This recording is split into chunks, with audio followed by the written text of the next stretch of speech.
Hi, thank you for clicking on this practice set for adding and subtracting radicals. So this video is just going to review adding and subtracting. If you're looking for multiplication and division or mixed practice, please check out some of the other videos on the channel. But this one is going to focus on adding and subtracting. Please like this video if you find it helpful. Subscribe to the channel for more math help. Drop a comment or question below, and check out the many other videos on the channel. Lots and lots of content for you to get help in a lot of different areas of math. As always, pause the video to work these problems on your own and then come back to check your work. You're going to add or subtract the radical expressions below or indicate that we cannot do so.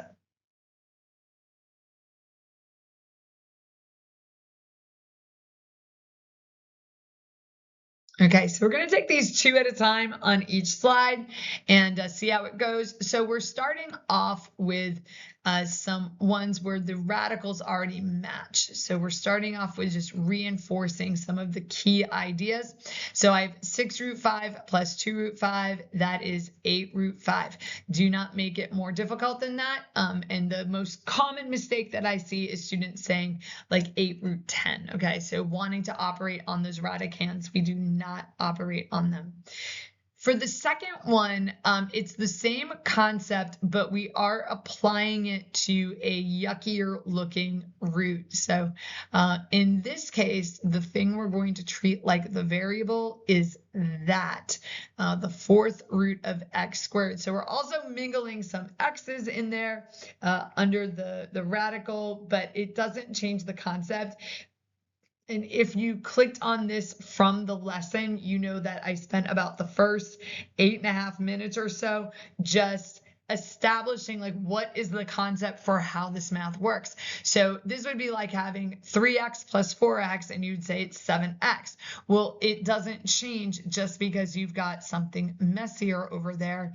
This would be 7 fourth root x squared. Okay, we don't mess with the index on the radical. We don't mess with the radicand or the thing under the radical. Okay, we don't do that at all. We are just combining those together. Right, now we're getting to some that don't match, and we might need to do some work to make them match, okay, to investigate like, okay, do these things match? So we have 4 root 2 minus root 8. And you might want to do that prime factorization. So 8 factors into 4 times 2, and then the 4 factors into 2 times 2. If you do enough of these, you will realize that 8 always simplifies the same way. So I can look at the square root of 8 and I just know it's 2 root 2 because I've simplified it so many times. And you really want to get there as well.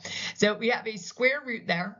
So we're going to be looking for pairs. So we're going to do the square root of 2 squared, which is 2.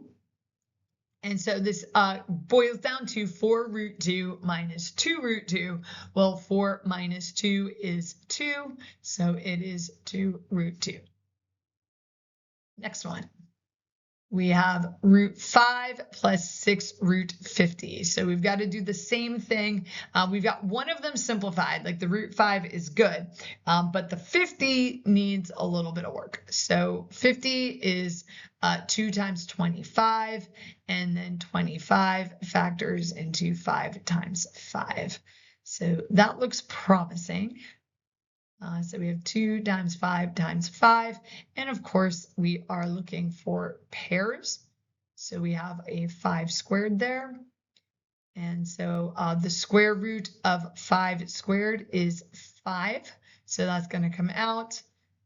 And what do we have? Not optimistic here. So what do we have here? Square root of 5, and 6 times 5 is 30. And so I end up with the square root of 5 plus 30 root 2. I cannot get them to match. And so by the directions, we would simply say, I cannot add these. Okay, these are ones that cannot be added.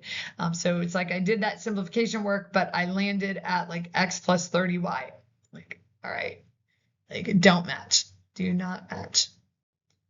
All right, on to the next. So we have root 3 plus root 32, and we're going to try to see if those will match. But as before, we are going to be having to do some simplification. So 832 factors into 8 times 4. 8 we just did, that's 2 times 2 times 2. 4 is 2 times 2. And right there, I know this is not going to simplify, because on the left side of the expression, we have a root 3. And then when I did the prime factorization of the 32, I only got a ton of 2's. So that one can be simplified, but not in a way that's going to leave us with a 3. So I've got a couple pairs here. So I have a 2 squared and another 2 squared. And this makes for a good review of simplifying. Square root of 2 squared is 2. Square root of another 2 squared is 2. And then I have 1, 2 that is left. And 2 times 2 is 4. So the square root of 32 multiplied and simplified to 4 root 2, but they also do not match. So cannot add. Okay, now we have some with some variables. All right, so we have the square root of x to the third plus the square root of x. And so once again, we've got to go and simplify that to see if it will match when we simplify it. So the cube root, x cubed factors into x times x times x. And we are still dealing with the square root here. So we're still working with the pair. Okay, and so the square root of x squared is x, and I end up with x root x plus root x. Now, you could put the parentheses, oh my word, it's been such a long week at work. So you could put the absolute value around that x. We won't do it at the moment because we don't need to clutter it up more. Now, this time they do actually match. So what is x root x plus root x? Well, remember that this is a 1, okay? And so if I were to combine those, it would have to be x plus 1, whatever that is, root x. Now, that would be one way of writing the correct answer, or one way of thinking about it. The other way you could think about it, okay, so this is just another way of thinking. If you have x root x plus 1 root x, you could think of that as the GCF. It's a common factor, and then factor that out, and then you would be left with x and then the plus 1, which of course is the same thing, just in a different order. So you have the square root of x times x plus 1. So if you did it that way, and that's how you thought about it, that would also be fine. And you wouldn't have any issues like on a multiple choice test or something. If you were to do that, you would be able to pick the right answer choice, I hope, would be able to pick the right answer choice from that. Okay. Ooh, that looks like fun. So for number 7, we have that mess. So we have 4x cube root x to the 4th minus 2 cube root x to the 7th. So let's go ahead and prime factor that. So x to the 4th is x times x times x times x minus 2 cube root, and now we need 7 of them. There's 3, 4, 5, 6, and 7. Now in this case, we are taking a cube root, so we are going to be looking for groups of 3. And then over here, notice that we actually have 2 groups of 3. All right, so where does that leave us? So we have 4x, the cube root of x cubed is x, and I'm left with the cube root of just x under the radical there.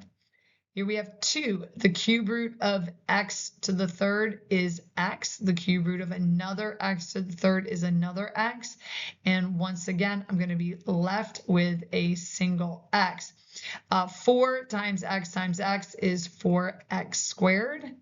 cube root x minus 2, and then again, x times x is x squared cube root x. And this time they match, which is nice. So we have 4x squared minus 2x squared, which is 2x squared. And the cube root of x is along for the ride. Now, I mentioned in the video that what I would do in like the practice set is we were going to up the difficulty level of what was going on there. So we're going to up it, and this is about as messy as you could see it. Typically a problem like this would be in an honors level class, kind of bringing in like, can you simplify the radical? It's a higher order root with the cube root instead of a square root, and then like combining them when you're done. Usually, like once you take your test on radicals, you're not going to see a ton of problems like this. They're just very unique to mastering that skill. And then future math, not so much. All right, so next one is the square root of 10 minus the square root of 5. So if I go and factor 10, I get 5 times 2. And this one is included because a lot of people will try to simplify this. And what they'll do is they'll take that 2 and they'll try to move it to the outside and say, okay, it's 2 root 5 minus root 5, which is 1 root 5. Except that remember that that is a square root. And so in order to take anything out, you need to have a pair. So you could only do that if you had like 2 times 2. Okay, then you could take the 2 out. But as it is, that actually cannot be simplified and you're stuck. Okay, so this is one where you cannot subtract. So that one's included to kind of head off a common error that students will tend to make. Okay, that one actually cannot be done. All right, number 9 is the first one we're looking at that has 3 parts to it. And so this just extends it a little bit with, how many, radicals can you have? Now, what I always tell students is if you're looking at this, and especially if you need to simplify like a lot or you're dealing with multiple choice, the term at the end has a root 3, and we know that that is simplified as far as it can be. And so if you want to avoid doing some of the prime factorization and such, you can actually leverage that to try to that was a weird sound that my computer just made. Don't know if the recording picked it up, but anyway, yeah, so you can leverage that 3 to maybe help with the process. Here's what I mean by that. Instead of doing the prime factorization, you can just do 27 divided by 3 to get 9. And just factor that into 9 times 3. And then the 48 actually is getting a little bit bigger. So you can go ahead and do that. And you realize, okay, well, the 48 factors into 16 times 3. And what that can do is give you this like quick way of seeing, like, is this going to match? So over here, you can do this. So this is actually applying something about multiplying the radicals, which at the time I'm recording this, we haven't covered it in the video series, but you've likely seen that as early as like middle school math, like when you first are introduced to square roots. If not, then maybe in an Algebra 1 class. If you are in an Algebra 1 class and you're watching this video, you've probably covered it. So square root of 9 is 3, so I have 3 root 3. Here we have the square root of 16 is 4. And then that minus 2 root 3 has just been along for the ride. Now, 2 times 4 is 8. And so what this ends up being is 3 root 3 plus 8 root 3 minus 2 root 3. You can think of it like this: 3x plus 8x minus 2x. So 3 plus 8 is 11, and then 11 minus 2 is 9. And so this would be 9 instead of 9x, it would be 9 root 3. So that's the first one that has more terms in it. And then our last problem of the problem set, problem 10, is just simply x root 2 2 plus x root 2. And remember, like if you've got 2 of something, okay, like anything, then it's just 2 of them. So it's 2x root 2. Or you could think of it as x plus x is 2x. Make sure you're not inadvertently squaring there. So there we go. About 15 minutes worth of work, maybe a little bit less in the review. Probably would have taken you a little bit longer to do it. But there we go. So 2 shorter videos. Please don't forget, like and subscribe if you found this video helpful. Drop a comment or a question for me below, and check out the many other videos and playlists on the channel. And you can start with the video that is linked below. Go ahead, check it out. See if it is something that can help you out in your math class or lead you to a playlist that is helpful. And I hope I see you in a future video.